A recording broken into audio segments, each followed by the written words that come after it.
The Greek civilization, or the Hellenistic Age, began about 323 BC, and lasted until 30 BC. This period covered a period that started after the death of Alexander the Great, the Macedonian Greek king, and lasted through the period of the Ptolemaic dynasty, the Greek Macedonian kings of Egypt. Hellenistic Greek philosophy was a result of Greek expansion. It was the era of Greek thought and myth to reason. The citizens of the Hellenic period were the center of political and civilized life, for they were intimately involved in the political and cultural life of the community. However, in the Hellenistic period, all this changed. Following the conquests of Alexander the Great, thousands of Greeks spread to Egypt, the Near East and Persia, that brought a new definition of how an individual had to relate to a larger world, when in the past, they were used to a narrow-minded society of the good life in the city-state. The Hellenic culture began encountering other cultures with different peoples, and the Hellenistic culture was bringing changes in Greek habits and values. Kingdoms and empires began to take shape, and to absorb small states, leaving them to depend on and be governed by the powerful kingdoms that became more complex, foreign, and threatening to their society. The city-states would eventually be governed by kings, and kingdoms greater and more powerful. In the Hellenic Age, the starting point of philosophy was the citizen's relationship to the city. In the Hellenistic Age, the point of departure was the solitary individual's relationship to humanity, and the individual's personal destiny in a larger and more complex world. Philosophy tried to deal with the feelings of alienation, resulting from the weakening of the individual's attachment to the city-state, and to arrive at a conception of community that corresponded to the social realities of a world grown larger. Hellenistic cities engaged in economic activity, on a much greater scale than the classical Greek city-states. Increased trade integrated the Near East and Greece into a market economy, and business methods became more developed and refined.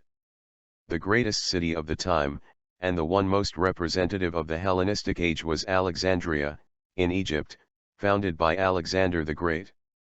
Strategically located at one of the mouths of the Nile, it became a hub of commerce and culture. Alexandria had about 300,000 inhabitants 50 years after its founding. At the beginning of the Christian era, it contained perhaps 1 million people: Macedonians, Greeks, Romans, Jews, Syrians, Ethiopians, and Arabs. Alexandria was an unrivaled commercial center. Goods from the Mediterranean world, East Africa, Arabia, and India, circulated in its marketplaces. The Library of Alexandria was created by the first 2 Greek Ptolemaic rulers, and had some 500,000 books. Now the city-states had been absorbed into kingdoms and empires. A multicultural way of life. This shift in the structure of politics stimulated a corresponding change in social values.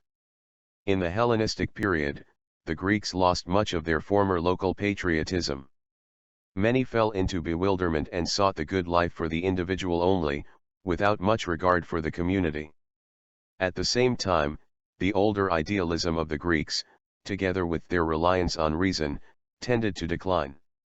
Greek philosophy tries to find an explanation of the world in physical terms, and it tries to stress the importance of non-material forms or ideas. Hellenistic thinkers preserved the rational tradition of Greek philosophy, and like their Hellenic predecessors, they regarded the cosmos as governed by universal principles intelligible to the rational mind. The first theoretical philosophers in human history emerged in the Hellenic Age around the 6th century BC, in the Greek cities of Ionion in Asia Minor. In a small world of city-states situated in isolation and insecurity, the Hellenic philosophers sought to give the citizens of the community inner strength to sustain the good life. In the Hellenistic Age, the Greeks had broken away from mythical thinking, a life consumed by the Near East, and they sought a new way to view nature and human society. Hellenistic philosophers noticed these problems and concerns in the community, and sought to give the people the inner strength to endure in the good life that philosophers no longer thought was tied to the affairs of the city. Viewing reason in a new way to the physical and human society became the basis of the Western scientific and philosophical tradition. For the philosophers of both ages, a crucial problem was the achievement of the good life. Moreover, both Hellenic and Hellenistic thinkers, sought rules for human conduct that accorded with rational standards. Both believed that individuals attain happiness through their own efforts, unaided by the gods. Unlike Plato and Aristotle, Hellenistic philosophers were moralists, not great speculators, and theorists. By the 5th century BC, after a period of mythical thinking, the development of rational thought was a process that began when human thinkers rejected the mythical explanations for natural phenomena. Those who did not go along with rational thought continued to believe myths, for they continued to believe that the world remained controlled by divine forces. The Greek mind gradually applied reason to the physical world and human society. This emphasis on reason resulted in a turning point for human civilization.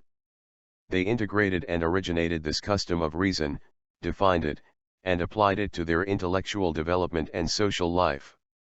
At the end of the 4th century BC, the Hellenistic schools of philosophy, in contrast to their predecessors, were far less concerned with the scientific understanding of nature. Also, in contrast to earlier Greek thinkers, they were less concerned with political organization. Philosophy was now chiefly preoccupied with the life of the individual, and it tried to alleviate spiritual uneasiness and loss of security. It aspired to make people ethically independent, so that they could achieve happiness in a hostile and competitive world. There were philosophers in the 5th century BC. Pythagoras, from 580 to 507 BC, was a Greek mathematician and philosopher, who lived in a Greek city of southern Italy. He did not find the nature of things in a particular substance, but in mathematical relationships. He discovered the numerical ratios of intervals in the musical scale, and believed that the elements of numbers were the elements of the world. Thus, Pythagoreans shifted the emphases from matter to form, from the world of sense perception to the logic of mathematics. His followers, called the Pythagoreans, were also religious mystics, who believed in the immortality and transmigration of souls. The contrast between idealism and materialism became more distinct.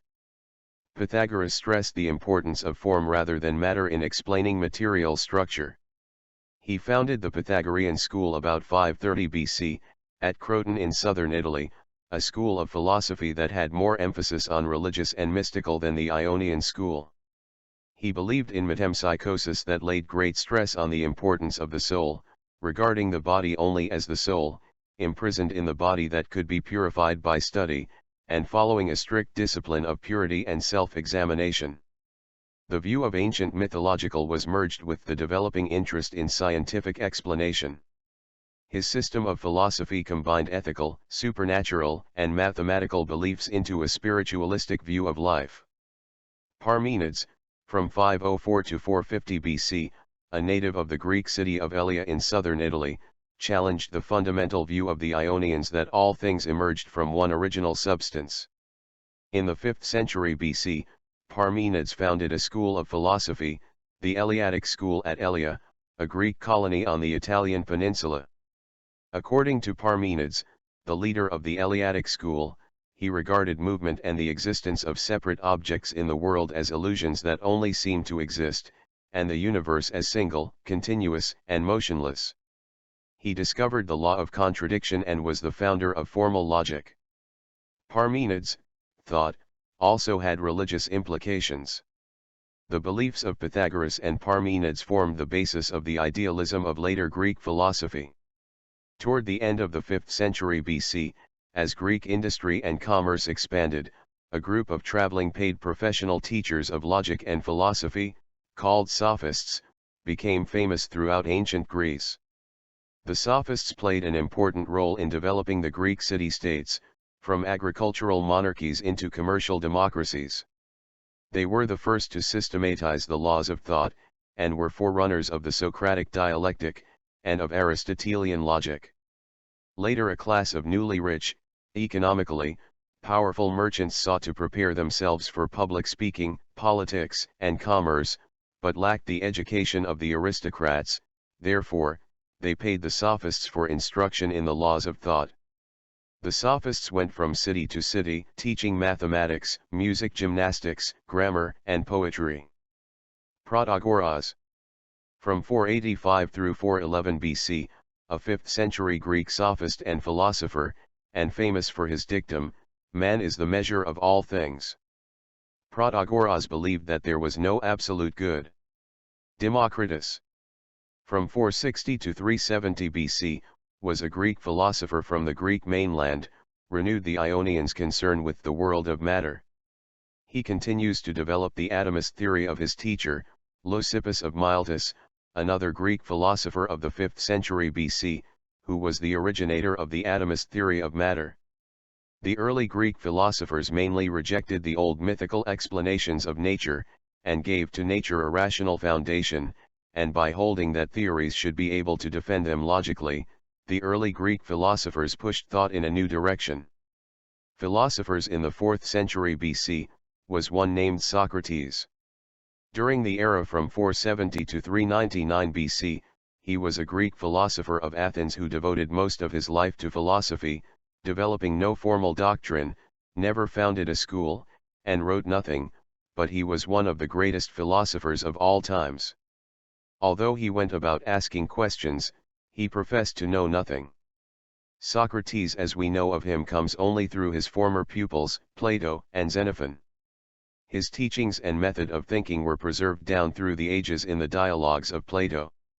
Socrates held that virtue understands, and no man knowingly does wrong. He believed that a strong person is bound by conscience to obey the laws of the state. He was familiar with the earlier philosophers, but with the sophists in particular, he was not satisfied with their lack of interest in human conduct, and attacked them for their indifference to virtue. Socrates lived his philosophy. He was later imprisoned and condemned to death at the age of 70, for not being religious, and for corrupting the young men of Athens with his philosophy. His method of thinking and his way of life became his contribution to the history of thought. Various schools of thought looked to Socrates as their founder. Plato, 428 to 348 BC, was a young Greek philosopher, who followed the ideas of Socrates. Socrates was the crucial influence in his development as a philosopher. Their bond in a relationship continued until the death of Socrates, and thereafter Plato devoted his life to philosophy. In 388 BC, he founded the Academy. The idealism of Socrates was organized by Plato into a philosophy. In his theories of ideas, Plato regarded the objects of the real world as being merely shadows of eternal forms or ideas. Plato was a more systematic and more of a positive thinker than Socrates, but his writings, particularly the earlier dialogues, may be regarded as a continuation and elaboration of Socratic insights. Like Socrates, Plato regarded ethics as the highest branch of knowledge. Philosophers in the 3rd century BC, was Aristotle, from 384 to 322 BC. He was a Greek philosopher who studied as a student at Plato's academy for many years, with Plato being his teacher. He later became a tutor of Alexander the Great, the Macedonian king. Aristotle was the most profound and influential thinker of the Western world. However, his philosophy grew away from the idealism of Plato and became increasingly concerned with science and the phenomena of the world. His analyses were original and profound, and his methods exercised an enormous influence on all subsequent thought. He found a school similar to Plato's Academy, the Peripatetic school, in 335 BC, and for centuries, it was one of the greatest centers of learning in Greece from the 4th century BC to the rise of Christian philosophy in the 4th century AD. In Plato and Aristotle writings, the dominant tensions of idealism and materialism in Greek philosophy reached respectively their highest expression, producing a body of thought that continues to influence philosophical inquiry. Succeeding Greek philosophy was less concerned with the nature of the world than it was the problems of the individual human being. Finally, Hellenistic and not classic Greece educated Rome. The oncoming Romans knew little or nothing of the Athens of Pericles. The civilization, which Rome transmitted westward, was the later Greek way of life and thought, as modified by the Near Eastern elements of the Hellenistic world. The Hellenistic world gave rise to 4 principal schools of philosophy: that one or more has continued even in modern times.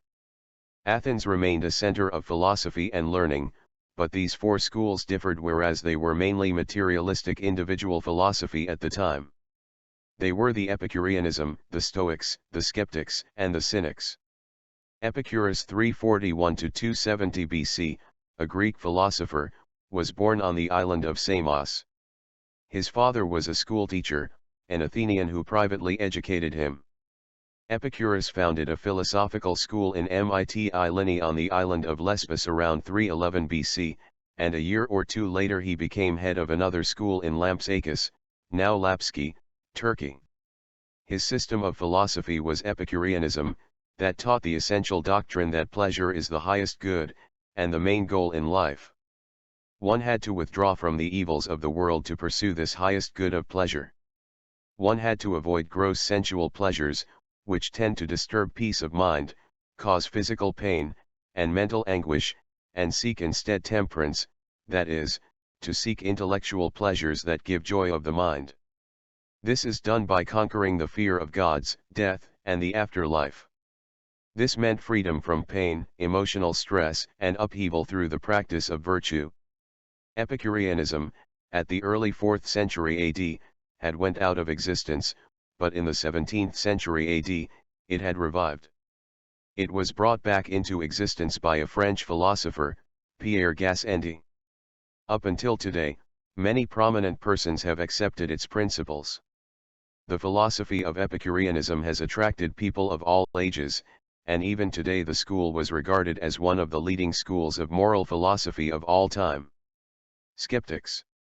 A skeptic is a person who doubts the truth of anything, especially of that which others accept as true.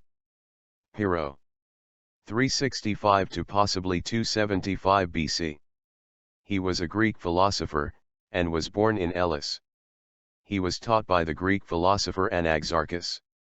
History says he accompanied Alexander III the Great, king of Macedonia, on his expedition to the east and became acquainted with Persian Magi and the Indian Brahmans' teachings. He founded a philosophical school of Greek skepticism, a system of philosophy that taught that the real nature of things could never be truly known with certainty. Objective knowledge is impossible to attain. He held that the correct attitude for the philosopher is freedom from mental agitation, and that in this attitude lies freedom from passion, calmness of mind, and tranquility of soul, which comprises man's greatest qualities. Pyrrho is regarded by many as the father of skepticism, because he was the first to introduce the ideas of pure skepticism into Greek philosophy. Cynics. A cynic is someone who believes that self-interest is the motive of all human conduct. Antis thence. His era was possibly from 444 BC to possibly after 371 BC. He was a Greek philosopher, and founder of a philosophical school called Cynicism, during the second half of the 4th century BC. He was born in Athens, and was a disciple of Socrates. His followers were the Cynics. The Cynics taught that happiness is attained only through virtue, and virtue is the only good. Virtue is to be gained by self-control and austerity, not by public or social community. It is giving up physical comfort to have the good life. Stoic. Stoic is a person who endures hardship and adversity with fortitude. Zeno. 335 to 263 BC, he was a Greek philosopher who founded the Stoic school of philosophy.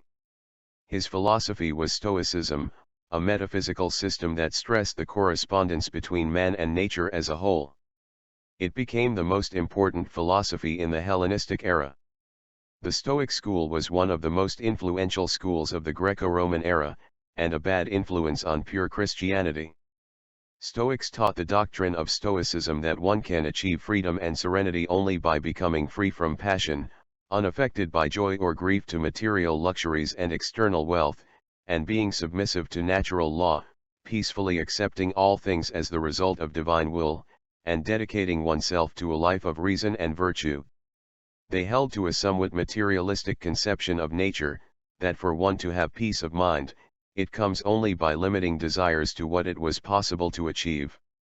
The Stoics believed that the universe contained a principle of orders, and that man is part of the universe which itself is dominated by reason.